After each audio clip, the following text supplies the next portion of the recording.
Vamos a orar.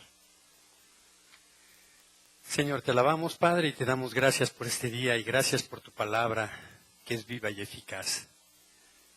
Ayúdanos, Padre, para que a través de tu palabra podamos comprender las cosas que debemos entender para que tú te glorifiques en nosotros, Padre. Ayúdanos a que tu palabra penetre como espada de doble filo que es y discierna nuestros pensamientos y las intenciones de nuestros corazones, Señor.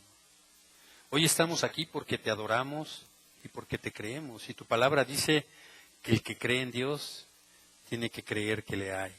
Nosotros creemos que eres real, que existes. Por eso estamos aquí, Señor. Y ayúdanos a comprender lo esencial de las cosas y no lo superficial, Señor. A entender que la vida se trata de lo que tú haces y no de lo que nosotros hacemos. Gracias por tu palabra esta mañana. Bendícenos en el nombre de Cristo Jesús. Amén.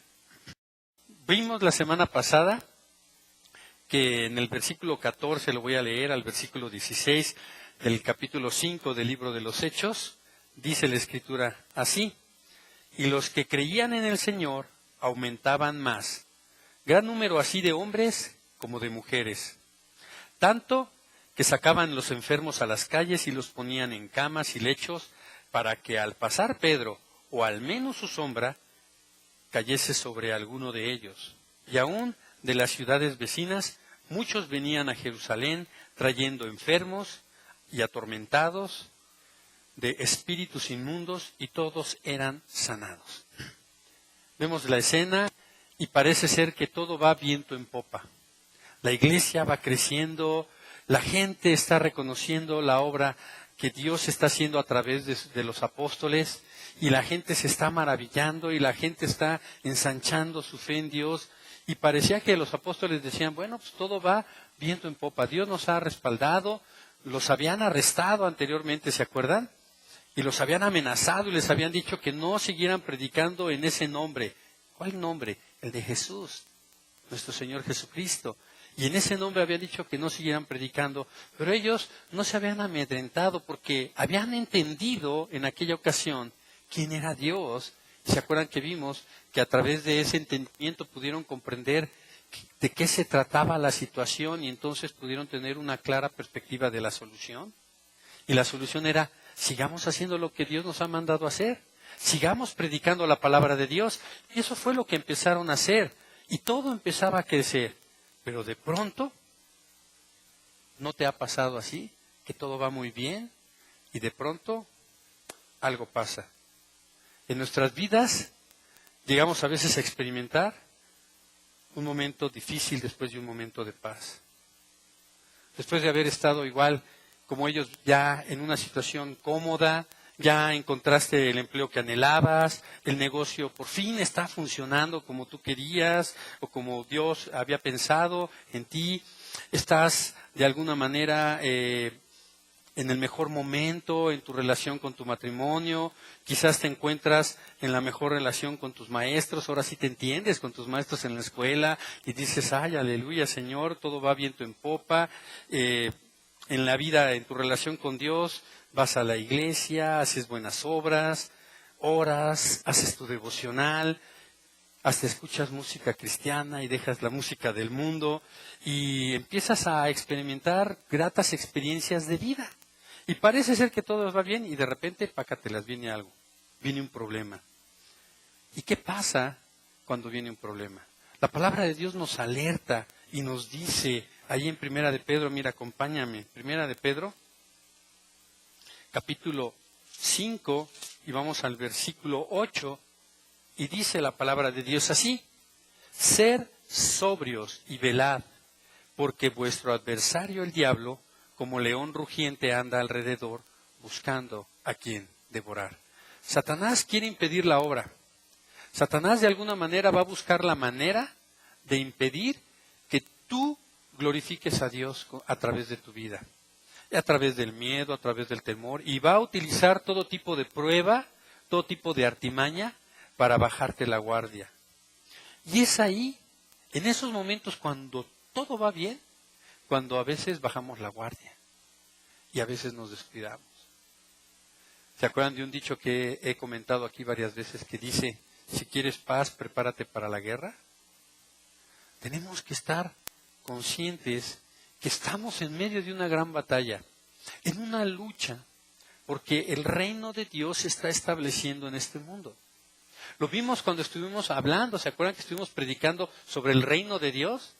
Bueno, el reino de Dios ya está actuando de manera activa y presente a través de cada uno de nosotros en este mundo.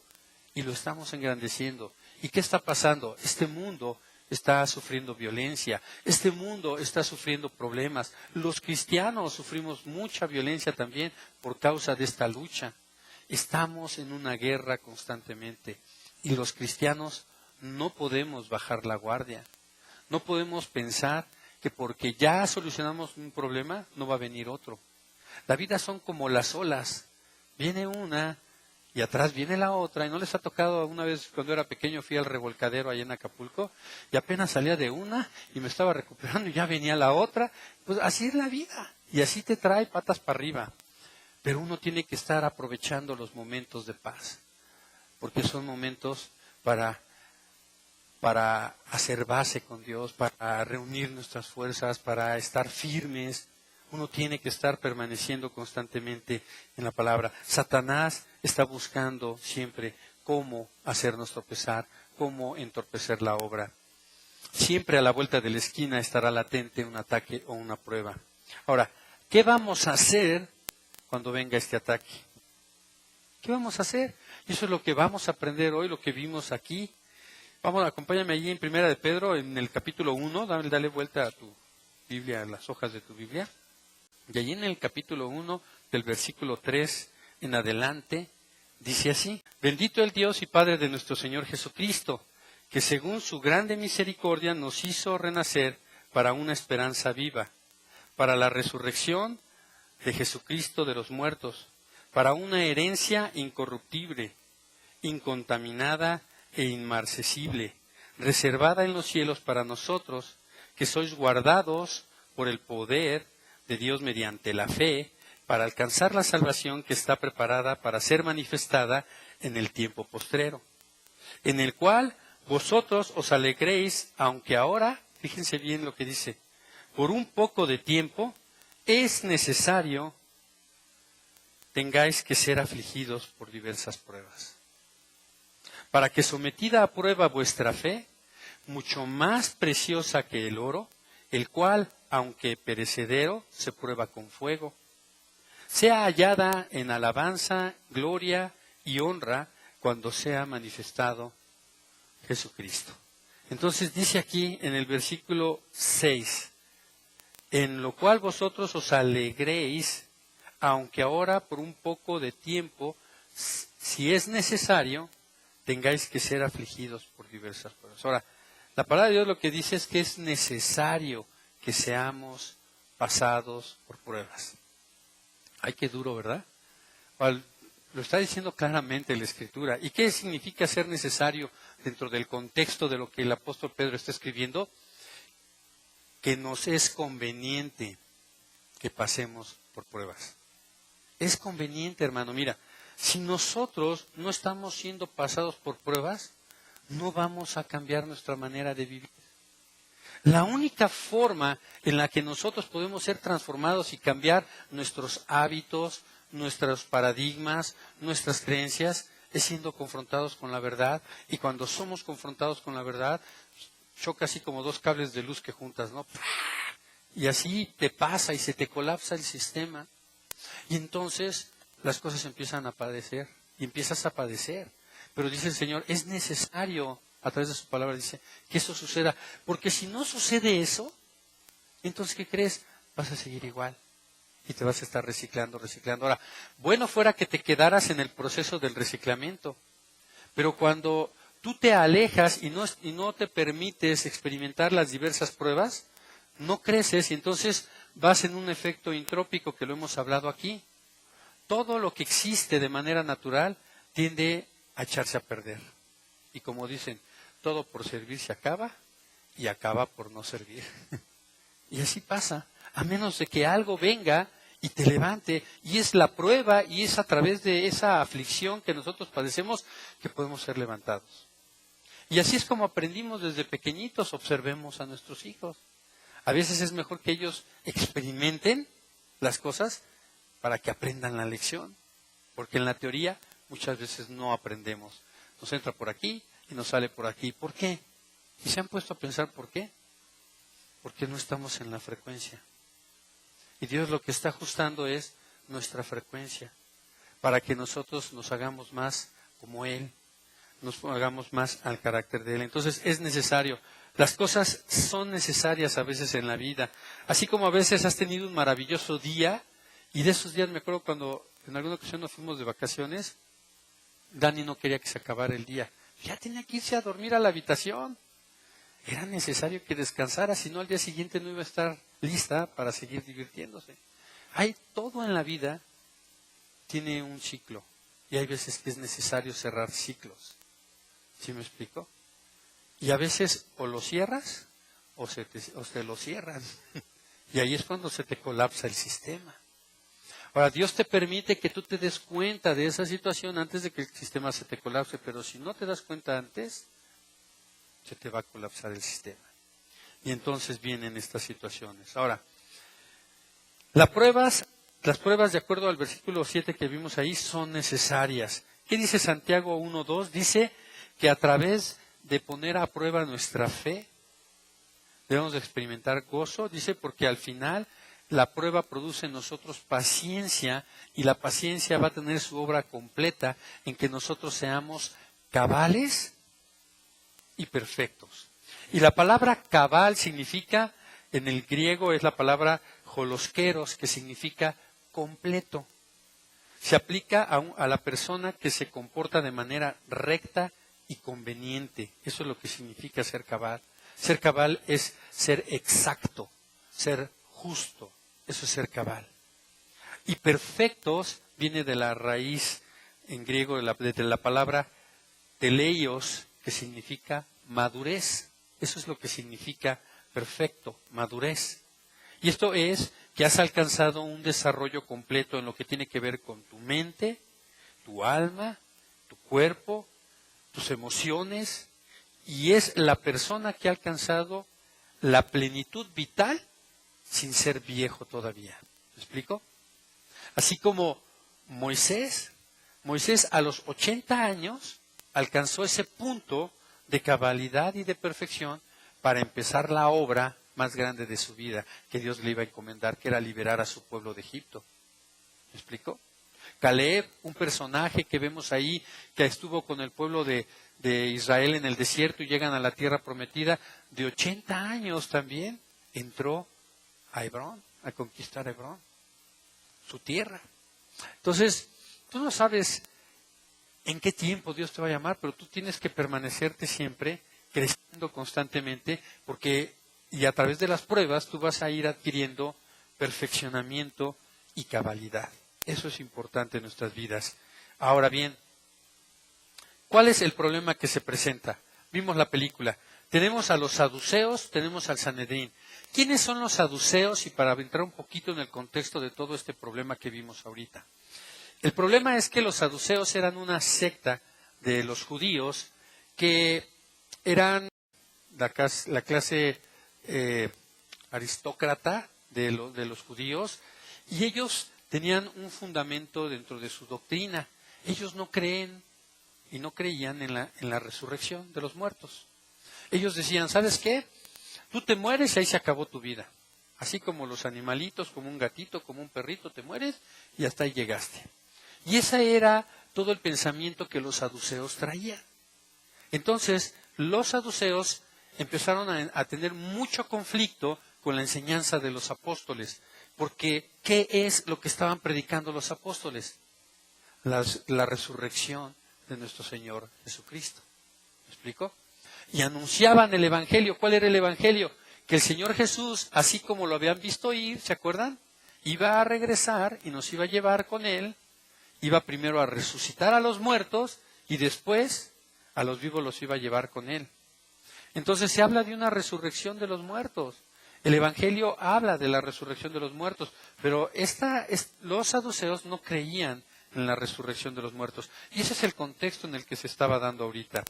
Entonces, estaba, por un lado, yendo todo bien, caminando viento en popa. Y de repente, ahora sí, acompáñame allí a Hechos. Y vamos a ir a Hechos 5. Ahí en el versículo 17 dice: entonces, levantándose el sumo sacerdote y todos los que estaban con él, esto es, la secta de los saduceos, se llenaron de celos y echaron mano a los apóstoles y les pusieron en la cárcel. De pronto, no solamente Pedro y Juan, como la vez anterior, sino que ahora a todos los apóstoles los estaban echando a la cárcel. Ahora, en ocasiones estamos tranquilos, lo que decía hace rato, pero cuando viene el ataque es muy importante cómo estás parado. Si tu comunión y tu relación con Dios no es correcta, si no es como lo estuvimos viendo en semanas pasadas, si no estás perseverando en la enseñanza, como dice la palabra de Dios, que la iglesia primitiva perseveraba en la doctrina de los apóstoles, perseveraba en la comunión unos con otros, perseveraba en el partimiento del pan, que es la Santa Cena del Señor, pero también perseveraban en las oraciones. Si tú no estás alineado en esas cosas, cuando venga la prueba te va a tumbar. Te va a tumbar. ¿Y qué crees que pasa cuando uno reprueba la prueba? La vuelves a repetir. Y la vuelves a repetir. ¿Por qué tú crees que te vas a librar de eso? No. Vas a volver a repetir hasta que pases el examen. Entonces, dice aquí que estaban ellos tranquilos y de repente los mandan a llamar y los echan a la cárcel. Tenemos que estarnos observando. Versículo 19 dice: mas un ángel del Señor, abriendo de noche las puertas de la cárcel y sacándolos, les dijo: id, puestos en pie en el templo, anunciar al pueblo todas las palabras de esta vida. Habiendo oído esto, dice el versículo 21, entraron de mañana en el templo y enseñaban hasta allí. Dios los libra de una manera milagrosa.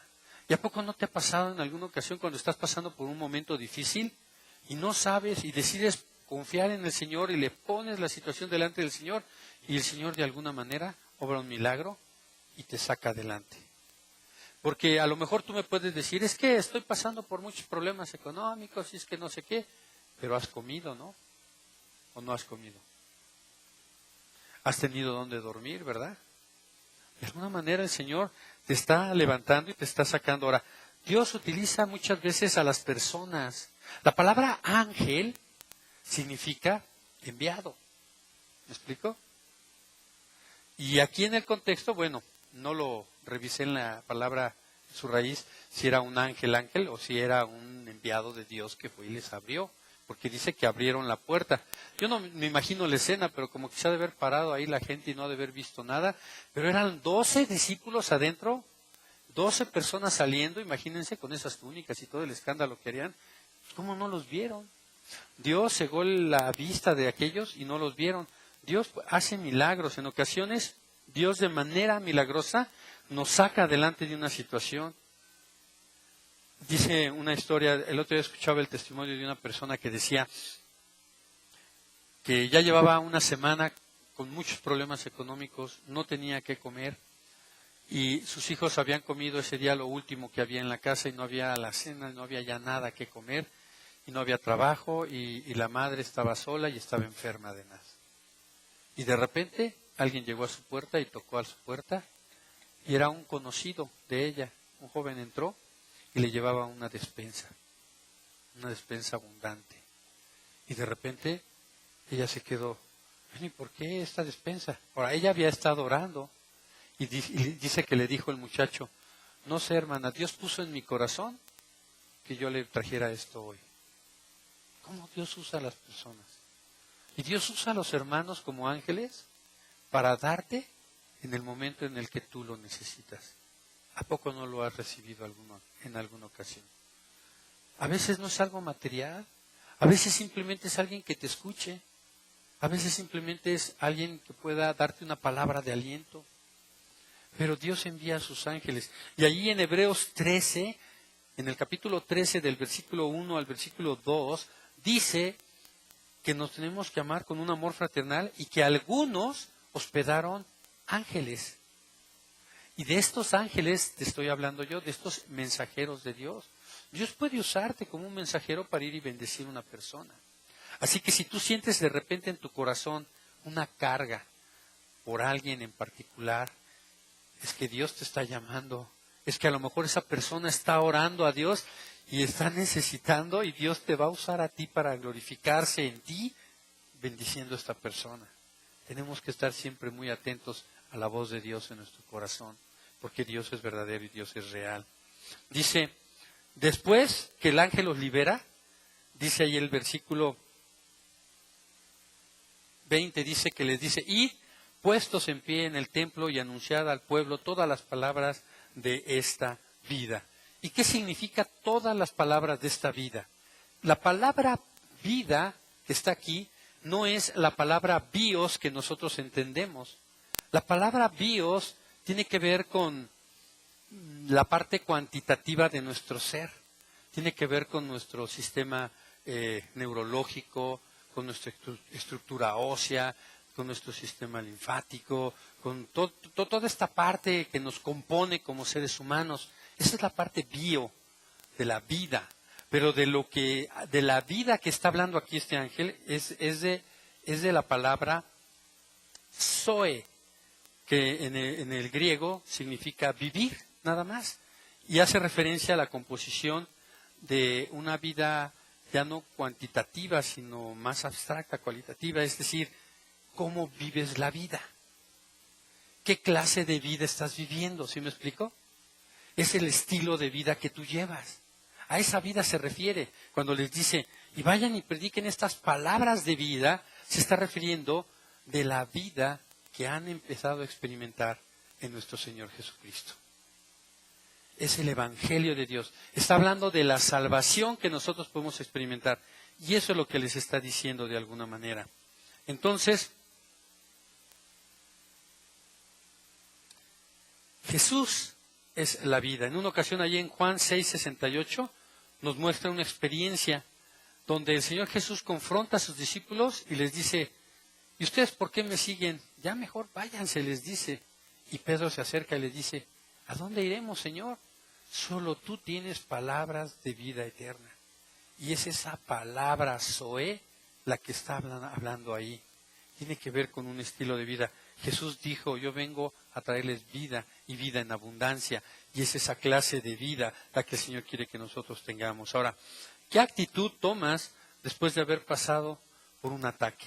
Vemos que otra vez son apresados, son liberados de una manera milagrosa. Tú tienes un problema, el Señor envía algo o a alguien y te libera de esa opresión que estás teniendo en ese momento. ¿Y cómo actúas después? ¿Qué haces? ¿Te vas a descansar? ¿Te tomas tu año sabático porque estuvo muy rudo el año? Hay gente que me sorprende que habla, tiene ese lenguaje de, es que estoy en mi año sabático. Yo digo, ay, ¿dónde dice eso en la Biblia? No. Y no, yo no lo he encontrado, el año sabático en la Biblia, ¿no? Y hay gente que dice, no, es que estuvo bien ruda la lucha, ¿no? Me voy a descansar tantito, ¿no? Lo que vemos al ejemplo de los apóstoles es que dice ahí en el versículo 21, que habiendo oído esto, entraron de mañana, o sea, no tardaron, al día siguiente muy de temprano, ya estaban en el templo enseñando la palabra de vida. Ellos se prestaron rápidamente. ¿Qué haces tú cuando sales de la prueba? Ven a la iglesia. Comparte tu testimonio para que podamos creer lo que Dios está haciendo en ti y para que la gente que viene vea en ti y diga, ah, caray, sí es cierto. Dice la palabra de Dios, no dejes de congregarte como muchos tienen por costumbre. Miren, el pastor Sergio y yo hemos estado observando cuáles son los patrones que vemos en la iglesia. Y hemos llegado a un pensamiento en donde nos ocupan las cosas de fondo. Las cosas de forma, de alguna manera, van a encontrar su propio cauce. Pero cuando es un problema de fondo, sí es de ocuparse. Son los síntomas. Ahora, si tú minimizas los síntomas, ¿qué va a pasar? la enfermedad va a crecer. A lo mejor tienes un dolor de cabeza y tú dices, ay, me tomo una aspirina. Pero cuando todos los días tienes un dolor de cabeza, algo ya está mal. ¿Estás de acuerdo? Ya es un patrón. Eso se convierte en un síntoma que nos debe de alertar.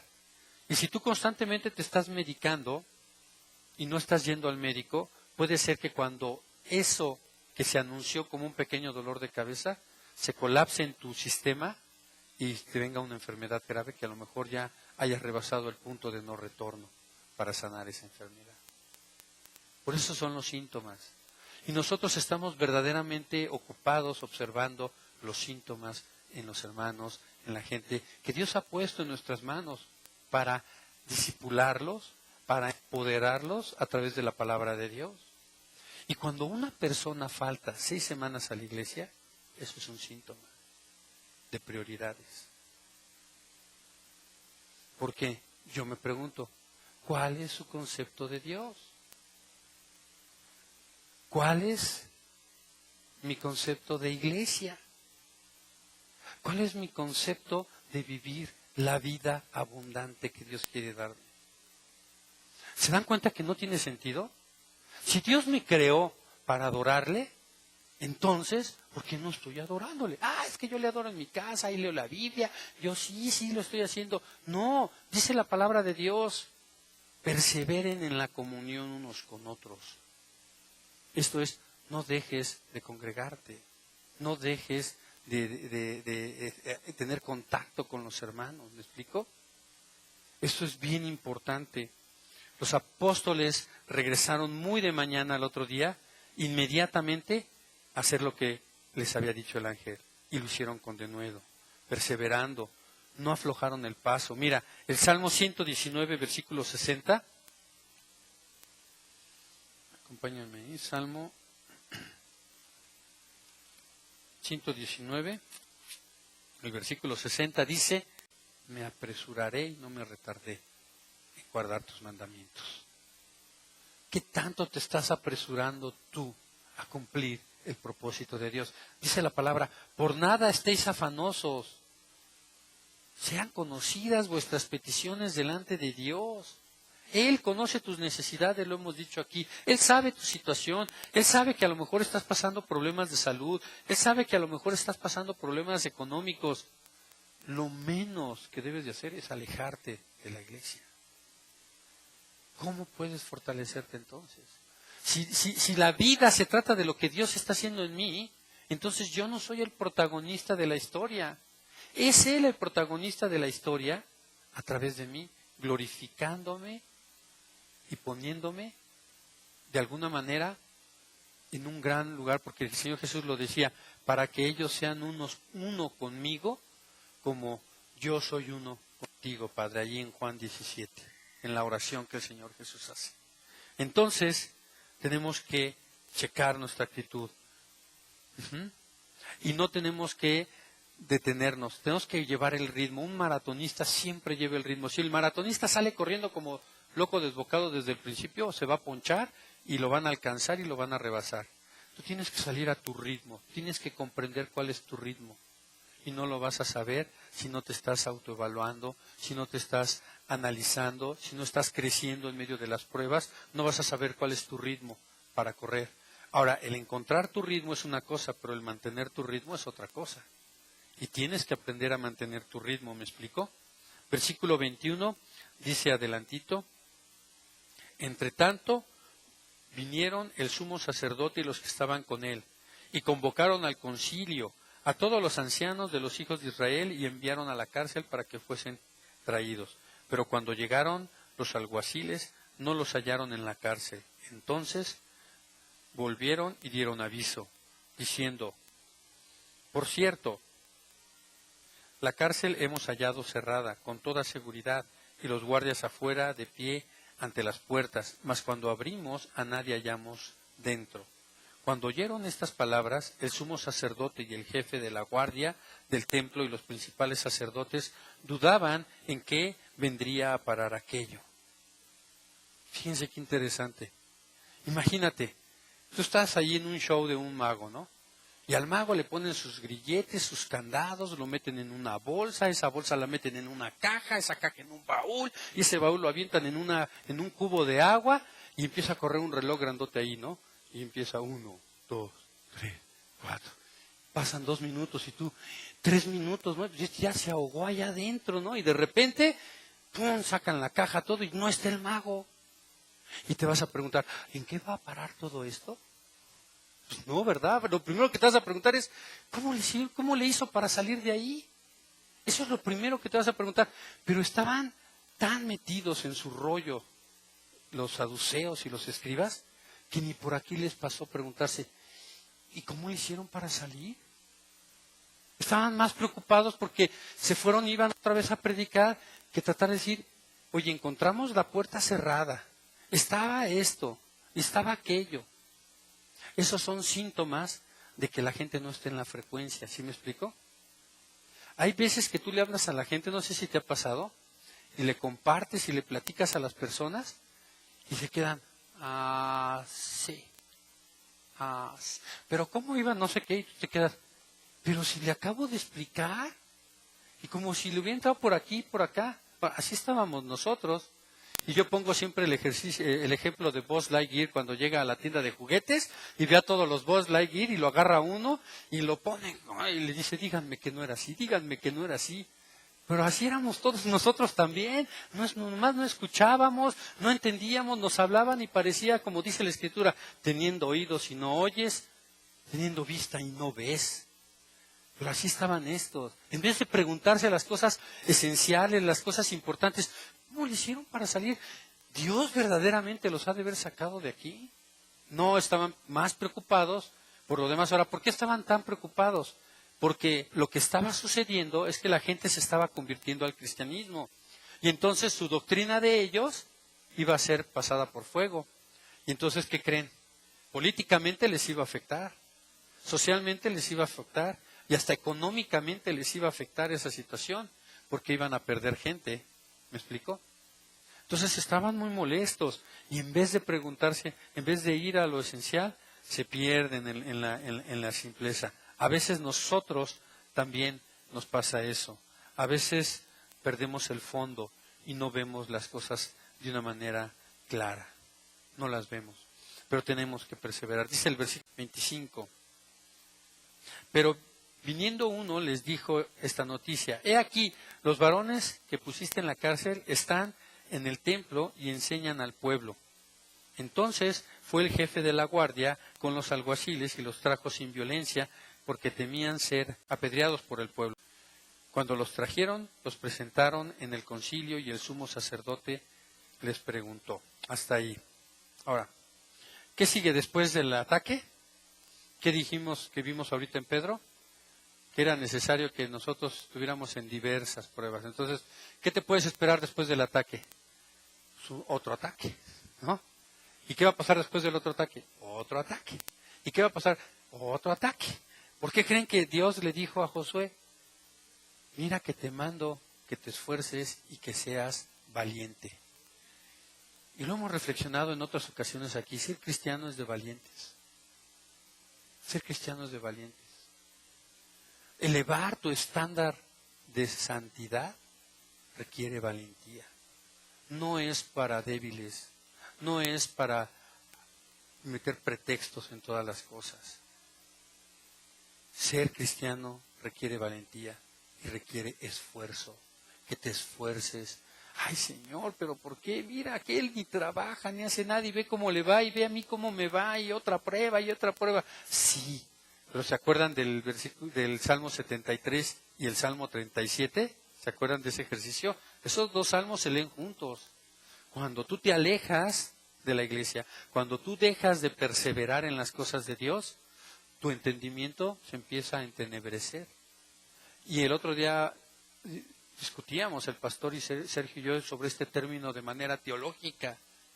Y vimos que el entenebrecimiento tiene que ver con dos sentidos. El entenebrecimiento, a veces Dios entenebrece el pensamiento de la gente para cumplir su voluntad, pero a veces la gente entenebrece su entendimiento delante de Dios. Y el entenebrecimiento, este segundo, es no querer hacer lo que Dios quiere que hagamos. Es resistir a la obra del Espíritu Santo, sabiendo lo que está bien y no lo haces. Ese es el dilema del ser humano. Entonces tenemos que tener mucho cuidado. ¿Qué viene después de otro ataque? ¿De un ataque? Otro ataque. Verso 26 dice, entonces fue el jefe de la guardia con los alguaciles y los trajo sin violencia, porque temían ser apedreados por el pueblo. Cuando los trajeron, los presentaron en el concilio y el sumo sacerdote les preguntó, diciendo, ¿no os mandamos estrictamente que no enseñasen en ese nombre? Ya me imagino, bueno, ya no nos lo imaginamos, lo vimos aquí, que no es en ese nombre, y ahora habéis llenado a Jerusalén de vuestra doctrina, y queréis echar sobre nosotros la sangre de este hombre. Híjole, qué poca memoria tienen estos hombres. Ya se les olvidó, apúntenle ahí, luego lo revisan, Mateo 27, 25, cuando ellos le dicen, pues echa la sangre sobre nosotros y sobre nuestros hijos, pero queremos libre a Barrabás y no a Jesús. Eso estaban diciendo. Ellos mismos echaron ese juicio ahí y dicen, nosotros les mandamos. Ahora, cada vez que tú te enfrentas a un problema, tu condición ante el problema, créeme, aunque el problema sea igual, porque nunca va a dejar de faltarnos la salud, nunca va a dejar de faltarnos el dinero, nunca va a dejar de faltarnos que tenemos problemas con la gente. Eso va a ser de todos los días y ya nos debemos que ir acostumbrando. Pero lo importante aquí es que tu corazón va a ser distinto. La manera de enfrentar el problema para tu vida va a ser diferente. Los discípulos sabían y comprendieron, la primera vez que Juan y Pedro fueron arrestados y llevados a la cárcel, sabían que Dios los había llevado ahí, que no era una casualidad. Y lo vimos cuando oraron y dijeron, Señor, tú que eres el Altísimo Señor, que es el Adonai, el que creaste todas las cosas, ¿no? Y acababan su oración diciendo, permítenos seguir haciendo la obra por la cual tú nos mandaste hacer. Después de ese momento, su corazón se afirmó. Vinieron y les echaron mano otra vez con violencia. Y ahí van otra vez al bote. Viene un ángel y los libera. Y salen y su corazón ya no es el mismo. Otra vez van ahí. Ahora, me llama la atención que ahora llegan. Y no llegan en la actitud de, vamos a arrestarlos. Sino llegan, oigan, señor Pedro, ¿podría venir, por favor? Porque dice que se metieron y los llamaron sin violencia. ¿Usted podría venir? Y ya me imagino a los discípulos de Jesús. Ok, voy, vamos. Ahora a ver qué pasa. Porque ellos sabían que Dios los estaba llevando otra vez ahí. Las circunstancias pueden ser las mismas, pero tú ya no eres el mismo. Y eso debe de cambiar. Si no está cambiando en ti eso, algo está mal. Es un síntoma.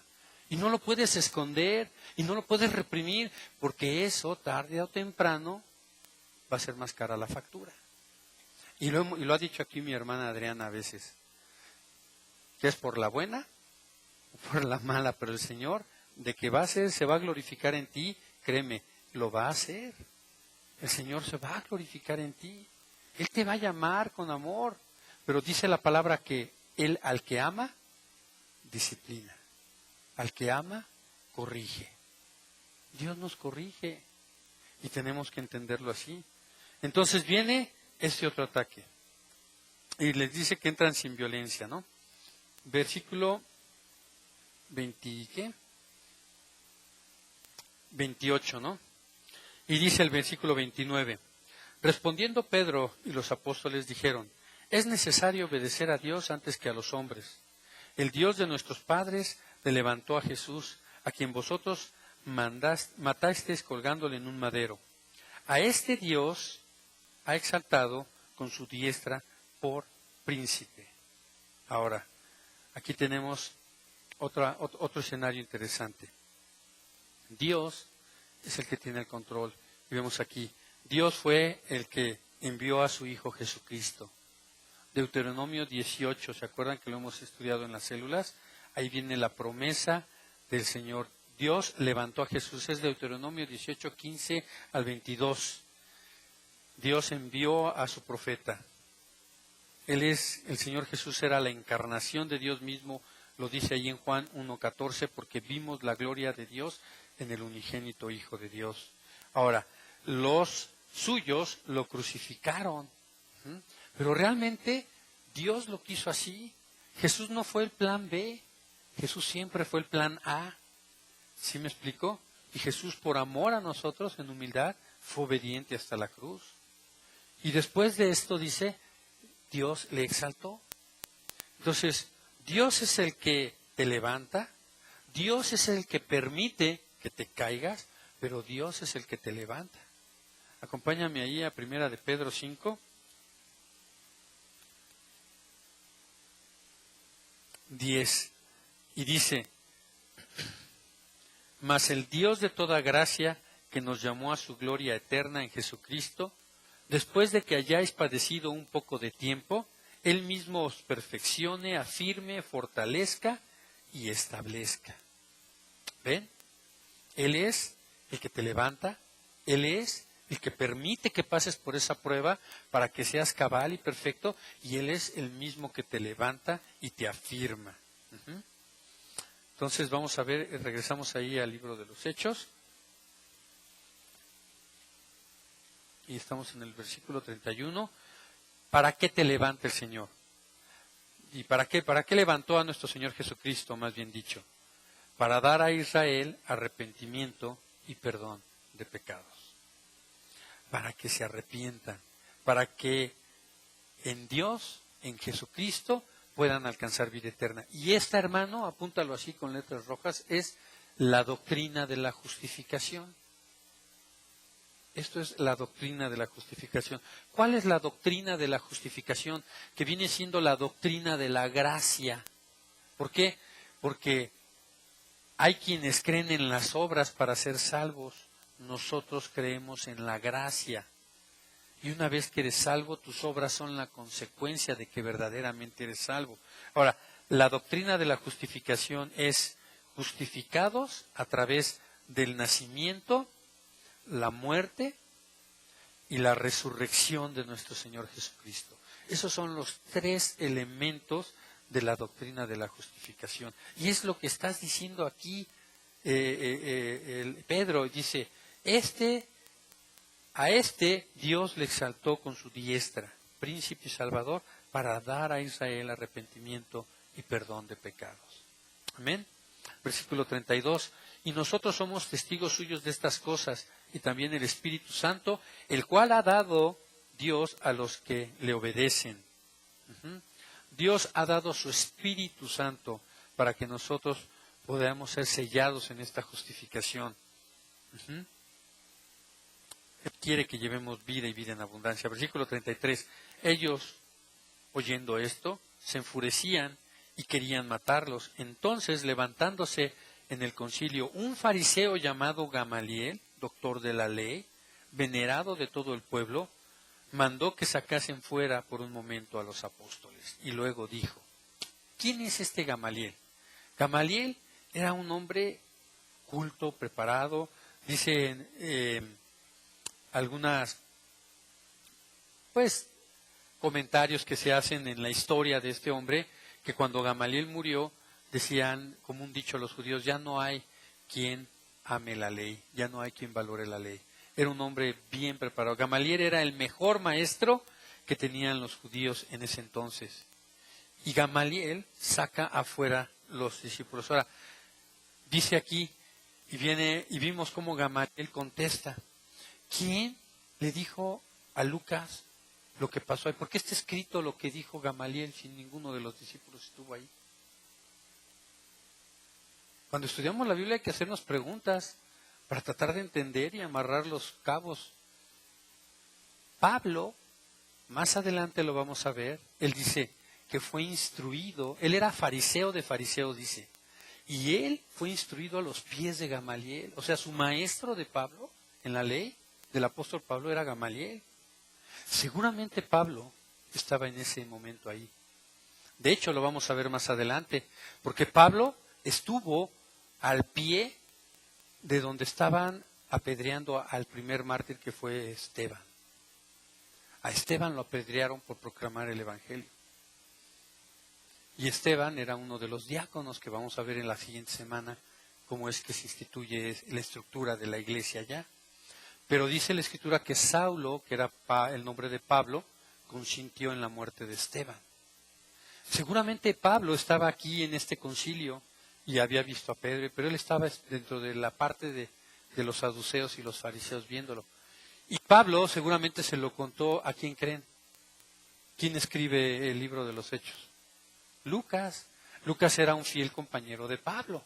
Seguramente por eso tienen este contexto de la historia. Y dice aquí, y luego dijo, varones israelitas, Gamaliel, mirad por vosotros lo que vais a hacer respecto a estos hombres. Porque antes de estos días se levantó Teudas diciendo que era alguien. A se unió un número como de 400 hombres, pero él fue muerto y todos los que le obedecían fueron dispersados y reducidos a nada. Después de se levantó Judas el Galileo en los días del censo y llevó en pos de sí a mucho pueblo. Padeció también él y todos los que le también él y todos los que le obedecían fueron dispersados. Y ahora os digo, apartaos de estos hombres y dejadlos, porque si consejo o esta obra es de los hombres, se desvanecerá, mas si es de Dios, no la podéis destruir. No seáis tal vez hallados luchando contra Dios, dice Gamaliel. Ahora, por las palabras de Gamaliel, pareciera que Gamaliel no era parte de ese Sanedrín que estaba ahí queriendo enjuiciar a los apóstoles. Y también pareciera por las palabras que dice Gamaliel aquí, que no estaba de acuerdo con lo que estaba sucediendo. Ahora hay una historia que cuando vamos a la literatura y estudiamos el contexto histórico, ya vemos referencias, nos metemos un poquito más, cuentan que Nicodemo, ¿ustedes se acuerdan de Nicodemo? Aquel que fue a visitar al Señor Jesús de noche, el cual Jesús le dijo que era necesario que volviera a nacer para que tuviera una nueva vida en Cristo Jesús. ¿Se acuerdan de él? Bueno, cuando Nicodemo cree en el Señor Jesús, cuenta esta historia que Nicodemo fue expulsado de los judíos, y entonces el que le vino a dar hospedaje de alguna manera fue Gamaliel. Y Gamaliel conocía muchas de las cosas y de las obras que el Señor Jesús había hecho. Por eso Gamaliel estaba muy sensible a lo que estaba sucediendo y muy atento a lo que estaba sucediendo. Ahora bien, lo que dice Gamaliel no necesariamente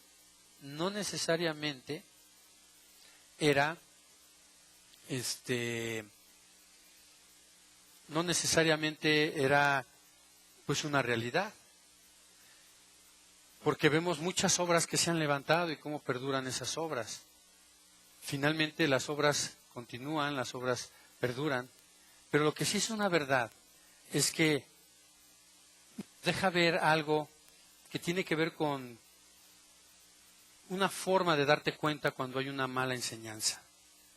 Una mala enseñanza es cuando en vez de seguir a Dios, sigues a los hombres.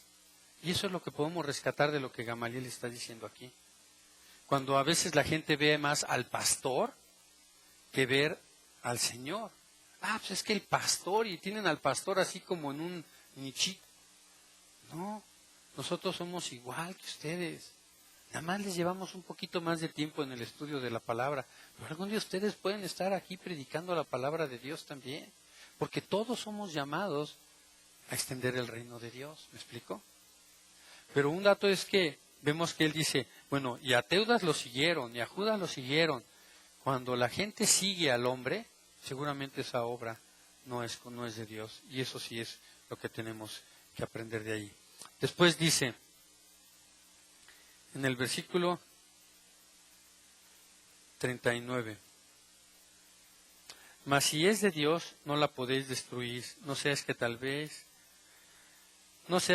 hallados luchando contra Dios. Versículo 40, y convinieron con él, y llamando a los apóstoles, después de azotarles, les intimaron que no hablasen en el nombre de Jesús, y los pusieron en libertad.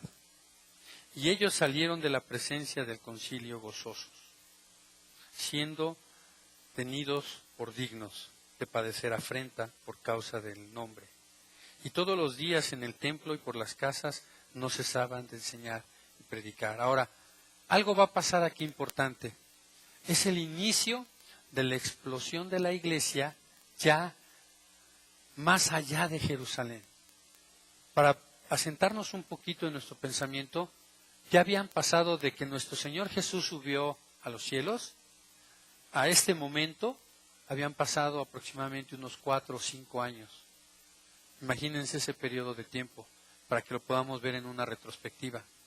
Entonces el Evangelio ya había empezado a comunicarse, ya había empezado a predicarse. Y el Señor Jesús les había dicho, y me seréis testigos en Jerusalén, en Samaria, ¿se acuerdan? En Jerusalén, en Judea, en Samaria y hasta lo último de la tierra.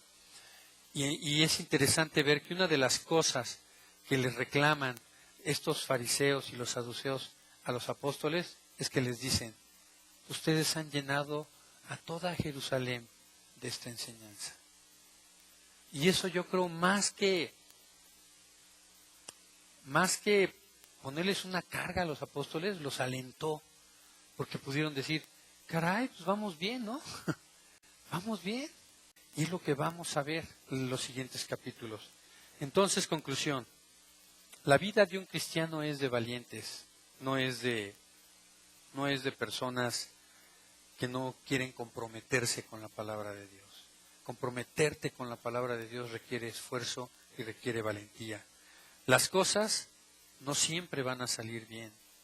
A veces van a estar mal. Y es más, cuando una cosa sale mal y se corrige, viene otra más y otra más. El ataque siempre va a estar en cualquier momento.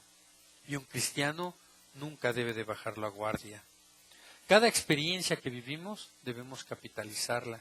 Si no la capitalizamos, vamos a tener que repetir el examen. ¿Sí nos queda claro esto? Dios quiere que no seamos iguales. Dios no escoge a los capacitados. Dios capacita a los escogidos. Él nos va a empoderar. Él así lo prometió. Y de eso se trata esta reflexión, Armando. De esto se trata esta reflexión. Se trata de que tú y yo comprendamos que somos luz en este mundo. Y que a través de las diversas pruebas que vamos a estar experimentando a lo largo de nuestra vida, Dios nos va a ir haciendo brillar más y más. Y cuando veas en retrospectiva, así como estos discípulos pudieron verlo, su vida ya no va a ser igual. Los problemas podrán ser iguales, las circunstancias van a ser iguales, pero tú ya no vas a ser igual. ¿Me explico? Dios va a trabajar contigo, va a cambiar tu corazón de piedra por un corazón de carne. Somos el pueblo de Dios, somos un pueblo elegido, dice el apóstol Pedro, linaje, real sacerdocio. ¿Para qué? ¿Con qué propósito? Para anunciar las virtudes de aquel que nos llamó de tinieblas a luz admirable.